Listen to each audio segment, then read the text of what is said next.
ڕێز و سڵاو بۆەوە بینەرانی خۆشەویستی تەلەڤیزیۆنی کۆمەڵە بە یارمەتی ئاوڕیانی هاوکار ماتوومەتەوە خزمەتتان بۆ پێشکەشکردنی گەشتی هەواڵەکانی سەر لە بەیانی ئەمڕۆی چوارشەممە. سەرەتا سەردێڕی چەند هەواڵ. بانگەوازی خانە نشینکراوانی کرماشان بۆ کۆبوونەوە لە ڕۆژی 15 ڕێبەندان. نامەی زەینەب جەلالیان بۆ پشتیوانی لە پەخشان عەزیزی و ریشە مورادی. دەست بەسەرکردنی 7 شارۆمەندی دیکە لە چەند شاری کوردستان. گیان لە دەستان و برینداربوونی 7 کەس لە ناوچەی زرکان.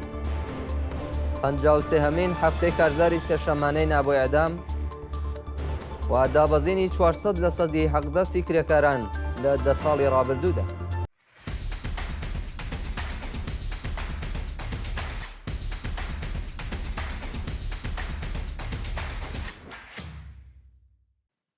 بانگەوازی خانە نشینکراوانی کرماشان بۆ کۆبوونەوە لە ڕۆژی 16 ڕێبەندان. شۆڕای ڕێخستنی ناڕەزایەتی خانە نشینکراوانی کرماشان لە بەیاننامەیەکدا داوای لە هەموو خانە نشینکراوانی بەشە جۆراوجۆرەکانی کۆمەلگا کرد کە بۆ ڕۆژی سێشەممە 16 ڕێبەندان لە بەردەم وەستانداری کۆ ببنەوە. لە بەیاننامەی و ڕێکخراوەیەدا هاتووە ساڵانێکە دەنگی مافخوازی خۆمان بەرز کردوێتەوە و بەردەوام سەردانی ناوەندە پەیوەندیدارەکانمان کردووە، بەڵام هیچ گۆڕانکاریەک لە ژیانماندا ساز نەبووە و هاوشێوەی چین و توێژەکانی دیکەی کۆمەلگا لە ژێرهێڵی هەژاریدا دەژین. بۆ جارێکی دیکە بەهێز و ماندوونەناس ئەگەڕێنەوە سەر شەقام تا دەنگی مافخوازی و دادخوازی خۆمان ڕەساتر لە هەمیشە دژ بە هەژاری و گەندەڵی بەرز بکەینەوە.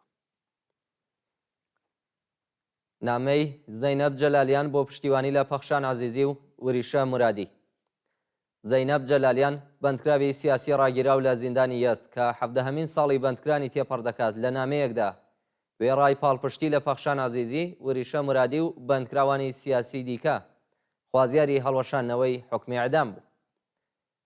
لە بەشێکی ئەو نامەیەدا کە بۆ ڕێکخراوەکانی مافی مرۆڤی ژنێردراوە ڕوو لە دەسەڵاتدارانی کۆماری ئیسلامی وتراوە چۆن توانیت خۆشەویستی و سۆزی دایک و باوک بۆ هاوچەشنی خۆی لە بەرچاو نەگری، ویژدان و مرۆڤایەتی خۆت لە بەرامبەر چی فرۆشت، مافی ژیان و نەفەسکێشانی خەڵکت لەگەڵ چیدا مامەڵە کرد، چۆن توانێت هیوای گەلێک بکوژی. ئێوە مافیەوەتان نییە ژیان لە خەڵک بستێنن. نیگەرانم لە داهاتوو چونکە هەموو ڕێگاکەتان بەسەر خۆتان داخستووە و ڕێگەی گەڕانەوەتان نییە. هەرچەند ئێمە حەز بە تۆڵەسەندنەوە هاوشێوەی ئێوە ناکەین، بەڵام پەتی سێدارەتان قژی دایکانی جەرگ سوتاوە و ڕۆژێک بەرۆکتان پێدەگرێت.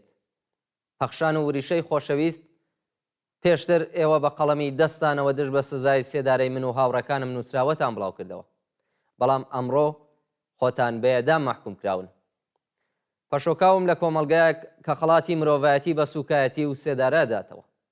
دڵم گیراوە لە وڵاتەی کە جەماوەری لە مافی ئازادی بیرکردنەوە و ژیان بێبەری دەکات.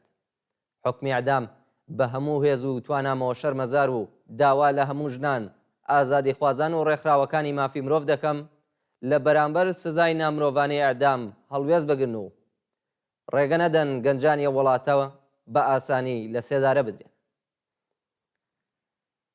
دەست بەسەرکردنی 7 شارۆمەندی دیکە لە چەند شاری کوردستان. ڕۆژی دووشەممە 8 ڕێبەندان 7 شارۆمەندی دیکە لە شارەکانی سنە، سەردەشت، دێولان و پیرانشار لەلایەن هێزانیەکانەوە دەست بەسەر کراون. بە وتەی سەرچاوەکانی هەواڵ چیاکۆ قوربەیی، حەسەن خەلیلی، مێهدی جەوانمەردی، ئەردەڵان ببورن ئەرسەڵان میرەکی، فەرشاد سەیدی، سادق کوردی و مەنسوور مەولودپور لە شارەکانی سنە، سەردەشت، دێولان و پیرانشار بەبێ بەڵگەی قەزای لەلایەن هێزەکانی حکوومەتەوە دەست بەسەر و بۆ شوێنێکی نادیار ڕاگوێزراون. بێسەر و شوێنکرانی تەرمی 4 بەندکراوی سیاسی ئیعدامکراو. 9 ڕێبەندانی ساڵی 1402 تاوی.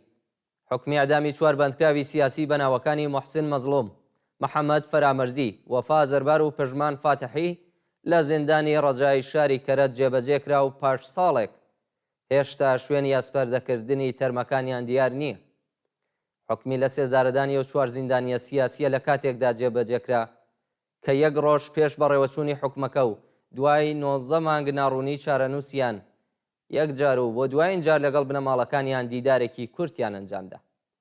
بە دوای لە سێدارەدانی و چوار بەندکراوە سیاسیە ڕۆژی دەی ڕێبەندانی 1402 هەتاوی مانگرتنێکی بەربڵاو لە شارەکانی کوردستان بەڕێوە چوو و خەڵکی کوردستان هاوخەمی خۆیان لەگەڵ بنەماڵەکانیان دەربڕی. درێژەی مانگرتنی خەڵکی ڕۆژاوای کوردستان لە بەنداوی تشرین ڕۆژی سێشەممە نۆی ڕێبەندان خەڵکی شارەکانی حەسەکە، تەلتەمەر، دەرباسیە و تەلبەراک خۆیان گەیاندە بەنداوی تشرین و دژ بە دەوڵەتی داگیرکەری تورکیا مانیان گرت. ماوەی یەک مانگە کە دەوڵەتی تورکیا و گروپە ئیسلامگەراکانی سەر بە وڵاتە هەوڵی داگیرکردنی بەنداوی تشرین و پردی قەرەخۆزانە دەن، بەڵام نەیانتوانیوە و لەگەڵ بەرخۆدانی بێوێنەی شەڕوانان و خەڵکی شۆڕژگێڕی ڕۆژاوای کوردستان بەرەو ڕووبوونەتەوە. لەو ماوەیەدا دەیان شارۆمەندی مەدەنی لە هێرشەکانی تورکیا گیانیان لەدەستداوە، بەڵام خەڵکی ڕۆژاوای کوردستان پشتی شەڕوانانیان بەر نەداوە و هەموو ڕۆژێک بۆ پشتیوانیکردنیان لەسەر بەنداوی تشرین خۆ پێشاندانەکەن. گیان لەدەستان و برینداربوونی 7 کەس لە ناوچەی زرکان ڕۆژی سێشەممە نۆی ڕێبەندان تۆپخانەکانی دەوڵەتی تورکیا گوندی حەرمەلی سەر بە ناوچەی زرکان لە ڕۆژاوای کوردستانیان بردۆمان کرد و بۆ هۆیەوە 7 کەسی مەدەنی بوونە قوربانی. بە پێی زانیاریەکان لە ئاکامی بردۆمانەکانی دەوڵەتی داگیرکەری تورکیا 3 کەس لەوانە منداڵێک گیانی لەدەستداوە و 4 شارۆمەندی دیکە بریندار بوون. کۆمەڵ کوژیەکانی تورکیا لە حاڵێکدایە کە کۆمەلگای جیهانی لە ئاست جەنایەتەکانی دەوڵەتی ئەردوغان بێدەنگی ڕاگرتووە.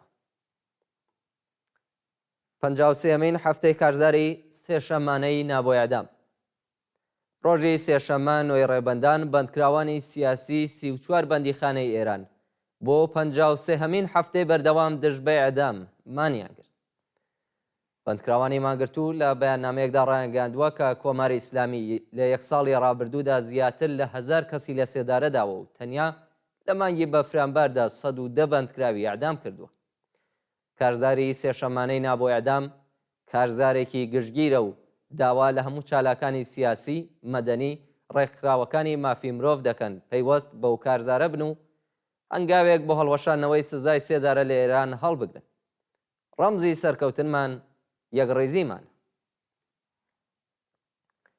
کۆبوونەوەی بنەماڵەی جەواد حەیدەری لەسەر مەزاری مەجید ڕەزا ڕاهنەوەرد ڕۆژی سێشەممە نۆی ڕێبەندان بنەماڵەی دادخوازی جەواد حەیدەری لەسەر مەزاری نەمر مەجید ڕەزا ڕاهنەوەرددا کۆبوونەوە و ڕێزیان لە یادیە و گیان بەخت کردووە گرت. فاتمە حەیدەری خوشکی نەمر جەواد حەیدەری لە پەیامێکدا نووسیویەتی: مەجید ڕەزاگیان، برای خۆشەویستم، لەلایەن برا گەورەکەتەوە هاتوین بتبینین. تۆ کەسەی کە پەتی سێدارەش نەیتوانی دەنگی ئازادی خوازیت کپ بکات. ناوت ڕووناکی بەخشی خەڵکی ئێرانە و تێپەڕین لە تاریکی و دیواری ترس و باوەڕمان بە ئازادی و ڕزگاری هەیە. دەست بەسەرکردنی 7 سوختبەر لە دەشتیاری ڕۆژی دووشەممە هەشتی ڕێبەندان هێزە دەریاییەکانی سوپای پاسداران لە شارستانی دەشتیاری تەقیان لە بەلەمی سوختبەران کرد و پاش زەوتکردنی بەلەمەکان 7 کەسیان دەست بەسەر کردووە. بە وتەی چالاکانی بەلووز ناسناوی ئەو 7 سوختبەرە هێشتا ئاشکرا نەکراوە، بەڵام هێزەکانی سوپای پاسداران بە شێوەیەکی وەحشیانە تەقیان لێیان کردووە و بایەخیان بە گیان و تەندروستیان نەداوە. دابەزێنی 400% هەقدەستی کرێکاران لە 10 ساڵی ڕابردوودا. بە پێی راپۆرتی ڕۆژنامەکانی ئێران لە ماوەی 10 ساڵی ڕابردوودا هەقدەستی کرێکاران بە ڕێژەی 400% دابەزیوە و ئەگەر کرێکارێک هەقدەستی کەمتر لە 30 ملیۆن تمەن بێت ناتوانێت پێداویستیەکانی ژیانی دابین بکات. عەلی ڕەزا خوڕەمی چالاکی کرێکاری ڕایگەاندووە کە هەر کرێکارێک 30 ملیۆن تمەنی پێویستە بۆەوەی بتوانێت هەزینەکانی خۆراک، کرێخان و دەرمان پەرداخت بکات. ئەوە لە حاڵێکدا کە هێڵی هەژاری لە گەورە شارەکان زۆر زیاتر لە 30 ملیۆن تمەنە. ئەو بارودۆخەی حکوومەت بەسەر کرێکارانیدا سەپاندووە هەمان کۆیلایەتیە و ئەبێ بڕۆخێندرێت. و دوایین هەواڵمان سەبارەتە بە خۆپێشاندانی خوێندکارانی سربستانی دژ بە دەوڵەت. ڕۆژی سێشەممە نۆی ڕێبەندان هەزاران خوێندکاری سربستانی دژ بە ناکارامەیی دەوڵەت ڕژانە سەر شەقام و ئۆتۆبانەکانیان داخست. بە پێی راپۆرتەکان خوێندکارانی سربستانی پاش ڕووداوی داڕمانی سەقفی وێزگەی قەتاری نۆوی ساد لە بلگراد کە بووە هۆی گیان لەدەستانی 15 کەس چەند جار دژ بە ناکارەمەیی دەوڵەت خۆپێشاندانیان کردووە. ڕۆژی سێشەمە هەزاران خوێندکار ئۆتۆمبیلی سەرەکی پایتەختیان داخست و دەوڵەتیان ناچار بە وەڵامدانەوە کرد. ئەلێکساندەر ڤۆڤچیچ سەرۆکۆماری سربستان بەڵێنی داوە 50% وەزیرەکانی کابینەکەی بگۆڕێت و قەرەبووی زیانی قوربانیانی ئەو ڕووداوە بکات. بینەرانی خۆشەویست گەشتیاوەڵەکانی ئەمڕۆتان پێشکەش کرا. کات و ساتێکی خۆش بۆ هەموو لایەن.